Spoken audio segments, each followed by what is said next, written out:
Hello Ethan! Welcome back to my channel. Thank you for clicking this video. Isang engineer na Pinoy sa Qatar, ginawaran at binigyan ng award.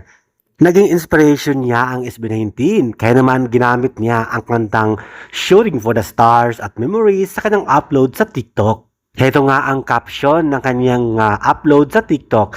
It was privileged to be recognized and an even greater honor to receive the award for Most Outstanding Engineer from the Dean himself during the College of Engineering year-end event for academic year 2025-2026. Moments like this remind me that hard work, dedication, and continuous learning are always worth the effort. O, diba? Marami talagang na-inspired at na-admired sa SB19, hindi lang sa kanilang kanta at mga album, concert, kundi sa kanilang determination, dedication at pagpupursigi para matupad ang pangarap para sa pamilya at sa sarili. Kaya naman, halos lahat ng OFW ginawang inspiration ng ating mahalima, SB19. Kaya naman, sa lahat ng Filipino sa buong mundo, maging mabait po tayo at mabuting tao sa kapwa Pinoy at mga employers dyan sa iba't ibang sulok ng mundo. Kaya naman, congratulations at maraming salamat, kabayan!